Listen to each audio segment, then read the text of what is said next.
के केस में माननीय सुप्रीम कोर्ट के दिनांक 1 अगस्त 2024 के आए निर्णय में, जिसमें कि एससी व एसटी वर्गों को आरक्षण देते समय क्रीमी लेयर लागू करने तथा इन वर्गों के लोगों का उप वर्गीकरण यानी कि सब क्लासिफिकेशन करके समूचे आरक्षण को एक प्रकार से खत्म कर दिया गया है, अर्थात निष्प्रभावी बना दिया गया है। इसके संबंध में अपनी बात रखी थी। इसी विषय पर कल दिनांक 9 अगस्त 2024 को टेलीविजन के चैनलों में यह दर्शाया गया कि बीजेपी के एससी व एसटी के सभी सांसद माननीय प्रधानमंत्री जी से मिले हैं और उन्होंने भी प्रधानमंत्री जी को माननीय सुप्रीम कोर्ट के इस निर्णय से आरक्षण खत्म होने की स्थिति उत्पन्न हो गई है, इससे अवगत कराया, जिस पर माननीय प्रधानमंत्री जी ने उन्हें ये आश्वासन दिया कि एससी व एसटी वर्गों के आरक्षण में क्रीमी लेयर तथा उनका उप वर्गीकरण नहीं होने दिया जाएगा, इस पर गौर किया जाएगा। प्रधानमंत्री जी द्वारा अपने सांसदों को दिए गए इस आश्वासन के बारे में कई न्यूज चैनल पर प्रसारण होने पर फिर मैंने कल ही दिनांक 9 अगस्त 2024 को एक ट्वीट करते हुए कहा कि जो ये आश्वासन दिया गया है, अगर वो पूरा किया जाता है तो इसका हमारी पार्टी स्वागत करेगी। तथा इसी ट्वीट में मैंने ये भी कहा कि परंतु इस आश्वासन को तो तभी पूरा किया जा सकता है जब केंद्र सरकार वर्तमान में चल रहे संसद सत्र में ही एक संविधान संशोधन विधेयक लाकर माननीय सुप्रीम कोर्ट के इस निर्णय को निष्प्रभावी बनाते हुए ये प्रावधान लाती है कि एससी एवं एसटी वर्गों के आरक्षण के लिए इन जातियों को कभी भी उप वर्गीकृत नहीं किया जा सकेगा तथा इन पर क्रीमी लेयर भी लागू नहीं होने दिया जाएगा। और साथ ही मैंने ये भी कहा कि आज इस मामले में विषम स्थिति उत्पन्न ही ना होती अगर केंद्र सरकार ने अपने अटॉर्नी जनरल के माध्यम से माननीय सुप्रीम कोर्ट के समक्ष एससी व एसटी समाज के उप वर्गीकरण एवं क्रीमी लेयर के पक्ष में जोरदारी से अपने कथन न रखे होते। यदि उन्होंने ठीक ढंग से पैरवी की होती तो शायद ये ऐसी नौबत नहीं आती। और अब इसी सत्र में संविधान संशोधन न लाकर अचानक वर्तमान सत्र को ही तय की गई निश्चित तारीख के पूर्व ही कल दिनांक 9 अगस्त 2024 की शाम को अनिश्चित काल के लिए संसद वो स्थगित कर दिया गया, जिससे कि माननीय सुप्रीम कोर्ट द्वारा दिया गया ये असंवैधानिक निर्णय बना रहे। और बीजेपी की केंद्र की सरकार की मंशा, जिसकी वकालत उन्होंने सुप्रीम कोर्ट में की थी, वह बनी रहे, जिसके तहत इस देश के समूचे एससी व एसटी वर्गों के लोगों को क्रीमी लेयर के बहाने तथा उनके बीच में उप वर्गीकरण करके उन्हें आरक्षण से ही हमेशा के लिए वंचित कर दिया जाए और इस प्रकार से फिर बिना संविधान बदले ही एससी व एसटी वर्गों का आरक्षण हमेशा के लिए खत्म कर दिया जाए। एक और वर्तमान संसद सत्र को निश्चित तिथि से पूर्व ही समाप्त करना और दूसरी तरफ माननीय प्रधानमंत्री जी का ये हवाई आश्वासन देना कि माननीय सुप्रीम कोर्ट के इस निर्णय को नहीं लागू किया जाएगा और फिर इस मामले में कोई भी कदम न उठाना तथा कोई भी कार्रवाई आदि न करना, ये स्पष्ट रूप से दर्शाता है कि या तो माननीय प्रधानमंत्री जी द्वारा इस तरह का कोई आश्वासन अपने SC ST वर्गों के सांसदों को दिया ही नहीं गया है, या फिर ऐसा आश्वासन केवल इन वर्गों के लोगों को भ्रमित व गुमराह करने के लिए ही दिया गया है। और इसीलिए अभी तक आधिकारिक तौर से माननीय प्रधानमंत्री जी द्वारा प्रेस के माध्यम से या अपने कुछ सरकारी ट्वीट के माध्यम से इस आश्वासन की कोई पुष्टि नहीं की गई है। केवल आश्वासन दिया जब वो MP लोग मिले हैं, लेकिन अलग से कोई सरकारी तौर पर उन्होंने ना कोई प्रेस के द्वारा इस संबंध में बताया, ना कोई उन्होंने अपना कोई ट्वीट जारी किया सरकारी तौर पे, जैसे वो करते रहते हैं। इन सब कारणों से आज इस देश में SC व ST वर्गों के रह रहे लगभग 40 करोड़ से ज्यादा लोग पूर्व में कांग्रेस की रही सरकार की तरह ही वर्तमान BJP की केंद्र की सरकार के द्वारा भी अपने आप को काफी ठगा सा महसूस कर रहे हैं, जिनको कि यहाँ वर्षों से छुआछूत एवं अनेकों अन्य शोषण व उत्पीड़न आदि सहने पड़े हैं, और जो आज भी सहने पड़ रहे हैं, जिसकी वजह से ये लोग आज भी सामाजिक एवं आर्थिक तौर से पिछड़े हुए हैं, जिन्हें ये आरक्षण दिलाने का कार्य परम पूज्य बाबा साहब डॉक्टर भीमराव अम्बेडकर द्वारा कांग्रेस पार्टी के भी विरोध के बावजूद अपने अथक प्रयासों से दिलाया गया है। जबकि केंद्र की सरकारों ने इस आरक्षण को खत्म करने के लिए समय समय पर लगातार अनेकों प्रयत्न किए हैं, जैसे कि सरकारी नौकरियों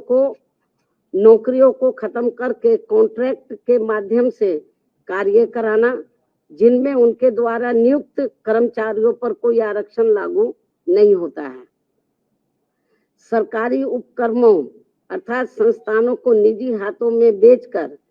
उनमें मिल रही लाखों की संख्या में नौकरियां, जिसमें SC व ST वर्गों को भी आरक्षण उपलब्ध था, वो भी खत्म कर देना। लाखों की संख्या में पदों को खाली करना, देश में लाखों पद जो कि SC व ST वर्गों के लिए आरक्षित थे,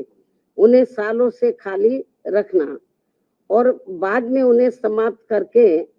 सामान्य वर्ग को दे देना। पदोन्नति में आरक्षण के लाभ से SC व ST वर्गों के कर्मचारियों को पहले ही माननीय सुप्रीम कोर्ट के एक पूर्व निर्णय जो कि नागराज के केस में दिया गया था, उसके तहत खत्म कर दिया गया था, तथा जिस निर्णय को निष्प्रभावी बनाने के लिए संसद में संवैधानिक संशोधन विधेयक BSP के अथक प्रयासों से राज्यसभा में तो पारित हो गया था, परंतु उसके बाद वह लोकसभा में आज तक भी पास करने के लिए नहीं लाया गया है। और ये वही बिल है जिसको कि समाजवादी पार्टी ने अपने सांसदों के द्वारा कांग्रेस एवं BJP के साथ मिलकर संसद के अंदर ही फाड़ दिया था। और अब इसी प्रकार ही भाजपा की केंद्र सरकार ने अपने वकील अटॉर्नी जनरल के माध्यम से सुप्रीम कोर्ट में उप वर्गीकरण और क्रीमी लेयर के पक्ष में गलत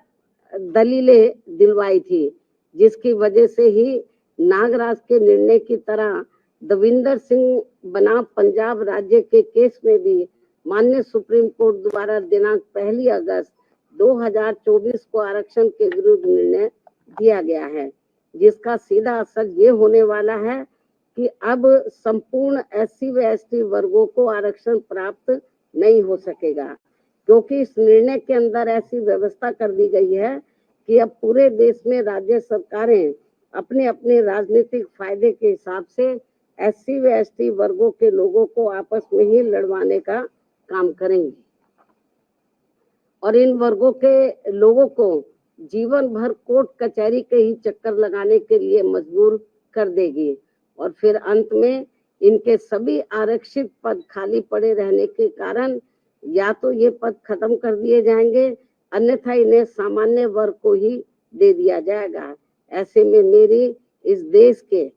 सभी एससी व एसटी वर्गों के सांसदों एवं एमएलए व एमएलसी तथा अन्य राजनीतिक पदों पर बैठे लोगों से भी, चाहे वो किसी भी पार्टी से चुनकर आए हों, उन सभी से ये कहना है कि ये लोग बीजेपी, कांग्रेस, समाजवादी पार्टी, आम आदमी पार्टी व अन्य पार्टियों की भी एससी व एसटी वर्गों के आरक्षण के विरुद्ध उनकी नियत व सोच से जरूर सजग हो जाएं, सचेत रहें और अपने मूलभूत संवैधानिक आरक्षण के अधिकारों को खत्म होने से बचाने के लिए एकजुट होकर इसके विरुद्ध अपनी आवाज एक संवैधानिक और शांतिपूर्वक तरीकों से पूरी जोरदारी से उठाएं, वरना अब इस देश के एससी व एसटी वर्गों के लोगों को हमेशा हमेशा के लिए आरक्षण से वंचित कर दिया जाएगा। फिर वो चाहे नौकरियों में आरक्षण हो या किसी राजनीतिक पद के लिए हो, जैसे कि एमपी व एमएलए आदि के लिए हो। इसके साथ साथ मेरा ये भी कहना है कि अब समय आ गया है जबकि माननीय उच्च न्यायालय एवं उच्चतम न्यायालय आदि की नियुक्तियों में भी एससी व एसटी वर्गों के लिए पद आरक्षित किया जाए, जिससे कि इन उच्च अदालतों में इन वर्गों के लोगों की भी बात सुनी जाए और समझी जाए और भविष्य में माननीय सुप्रीम कोर्ट द्वारा नागराज केस में दिए गए निर्णय एवं दिनांक 1 अगस्त 2024 को देवेंद्र सिंह बनाम पंजाब राज्य में दिए गए निर्णय की तरह के अन्य कोई और निर्णय एससी व एसटी वर्गों के विरुद्ध देकर उनके संवैधानिक अधिकारों का हनन न किया जाए। इसके अलावा मेरा सावधानी के तौर पर एससी व एसटी वर्गों के लोगों को ये भी कहना है कि दिनांक 1 अगस्त 2024 को माननीय सुप्रीम कोर्ट के द्वारा एससी व एसटी वर्गों के आरक्षण के मामले में दिए गए निर्णय को लेकर अभी तक भी कांग्रेस पार्टी चुप क्यों बैठी है? अभी तक भी कांग्रेस पार्टी चुप क्यों बैठी है? इन वर्गों को ये भी सोचने की बात है। इस पार्टी के बारे में इन वर्गों को ये भी सोचने की बात है। इसके साथ ही जहां जहां इस पार्टी की यानी कि कांग्रेस पार्टी की अपनी राज्य सरकारें हैं, तो वहां ये पार्टी अभी तक भी अपनी स्थिति क्यों नहीं स्पष्ट कर पा रही है? अर्थात वहां भी ये पार्टी चुप क्यों बैठी है? या फिर ये कहे कि हम इस निर्णय को यानी कि कांग्रेस पार्टी इस निर्णय को ही मानते हैं और इस पर ही अमल करते हैं जो अभी 1 अगस्त 2024 को माननीय सुप्रीम कोर्ट ने दिया है। इसके साथ साथ आम आदमी पार्टी, जिनकी पंजाब व दिल्ली में भी इनकी अपनी सरकार है, ये पार्टी भी इस मामले में अपनी स्थिति स्पष्ट करें कि ये पार्टी इस निर्णय को वहां लागू करेगी या नहीं। इस प्रकार इन पार्टियों की भी इस दोगली नीति से एससी व एसटी वर्गों के लोग जरूर सावधान रहें, जिन्होंने इस बार देश में 18वीं लोकसभा के हुए आम चुनाव में खासकर आरक्षण व संविधान को बचाने के नाम पर इन वर्गों का वोट हासिल करके अपनी अधिकांश सीटें जीत ली हैं, अपनी अधिकांश सीटें जरूर जीत ली हैं और अपनी एकमात्र हितैषी पार्टी बीएसपी को नुकसान पहुंचा दिया है। और अब अंत में मेरा इन जैसी अन्य सभी पार्टियों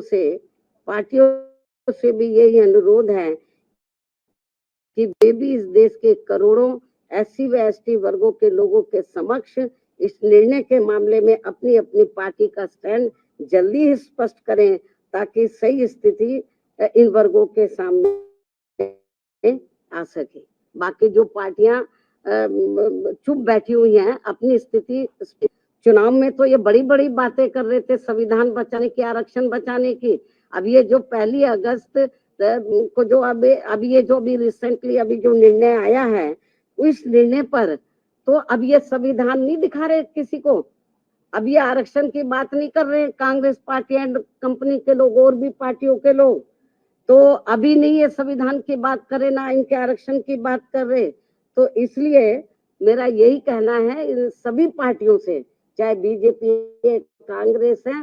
केवल आश्वासन देने से बीजेपी के की ओर से आश्वासन आया, माननीय प्रधानमंत्री जी द्वारा केवल आश्वासन आया है, आश्वासन से काम नहीं चलेगा। इनको इन लोगों को SC ST वर्गों को जो इस फैसले से, इस निर्णय से नुकसान हो रहा है, तो उस पर वो अपना सही स्टैंड ले। और ये कोई केवल आश्वासन से या गौर करने से, माननीय प्रधानमंत्री जी ने जो कहा है कि हम गौर करेंगे, आश्वासन दिया, उससे काम नहीं चलेगा। इसका बड़ा भारी नुकसान इन वर्गों के लोगों को हो रहा है। बेहतर तो यही होता कि कल जो इन्होंने 2-3 दिन पहले ही संसद के दोनों सत्र जो इन्होंने अनिश्चित काल के लिए स्थगित कर दिए हैं, बेहतर यही होता कि इसको ये अनिश्चित काल की बजाय तो ये थोड़े समय इसको ये नहीं करते, इसको कंटिन्यू रखते और 5-6 दिन के बाद पूरी तैयारी करके तो ये संशोधन विधेयक को ये पार्लियामेंट में इस मामले को लेकर पार्लियामेंट में संशोधन विधेयक ये लाते, लेकिन नहीं लाए। तो इसलिए मेरा माननीय प्रधानमंत्री जी से भी यही कहना है कि यदि आपकी इन वर्गों के मामले में नियत साफ है, तो आप अपने और मामलों में तो समय से पहले हाउस बुला लेते हैं, तो आप कभी भी हाउस बुला सकते हैं, अपनी तैयारी करें। और ये जो 1 अगस्त 2024 को जो माननीय सुप्रीम कोर्ट का निर्णय आया है, तो इस निर्णय को निष्प्रभावी बनाएं, हाउस बुलाएं मतलब, और मालूम भी पड़ जाएगा कि हाउस में सभी दलों के का क्या स्टैंड है। और मुझे क्या लगता है कि ये इनको जल्दी करना चाहिए, ये ठीक नहीं है। वरना जिन राज्यों में अब जिन राज्यों में जल्दी ही विधानसभा के आम चुनाव होने वाले हैं, तो इन वर्गों के लोग न बीजेपी को माफ करेंगे, न कांग्रेस को, न अन्य पार्टियों को माफ करेंगे, क्योंकि इन्होंने इस बार जो 18वीं लोकसभा के आम चुनाव हुए हैं, उसमें इन वर्गों के लोगों के साथ बड़ा विश्वासघात किया, धोखा दिया है। इनको कहा कि हम संविधान बचाएंगे, आरक्षण आपका खत्म हो जाएगा। अब ये चुप क्यों हैं? अब ये लोग चुप क्यों हैं? तो लेकिन इससे साफ जाहिर है, ना ये संविधान को बचाने वाले हैं, ना आरक्षण को बचाने वाले हैं। अब ये समझ में नहीं आ रहा आरक्षण को लेकर, ये जो संविधान को दिखाते घूम रहे थे सभी पार्टियों के लोग, अब क्यों नहीं संविधान को दिखा रहे हैं? अब क्यों नहीं आरक्षण की बात कर रहे हैं कि इनका आरक्षण जो निष्प्रभावी हो गया है, तो इसको प्रभावी बनाने के लिए इनको पार्लियामेंट का सत्र जल्दी ही शॉर्ट नोटिस में इनको बुलाना चाहिए और अपनी स्थिति बीजेपी की सरकार को क्लियर करनी चाहिए और बाकी पार्टियों को भी अपना स्टैंड क्लियर करना चाहिए, क्योंकि ये कुछ जरूरी बातें कहने के लिए मैंने आज आप लोगों को तकलीफ दी है। हालांकि इससे भी मैंने पहले प्रेस बुलाई थी, लेकिन अब जो स्थिति सामने आ रही है, कल मैंने ट्वीट भी किया, लेकिन ट्वीट में सारी बातें नहीं आ सकती हैं, ट्वीट में सारी बातें नहीं आ सकती है। इसलिए फिर मैंने सोचा कि मैं मीडिया बंधुओं के समक्ष जाकर अपनी पार्टी की सही स्थिति आप लोगों के सामने इस संबंध में रखूं, इसलिए आज मैंने आप लोगों को तकलीफ दी है। इन्हीं जरूरी बातों के साथ अब मैं अपनी बात यही समाप्त करती हूँ। धन्यवाद। जय भीम व जय भारत।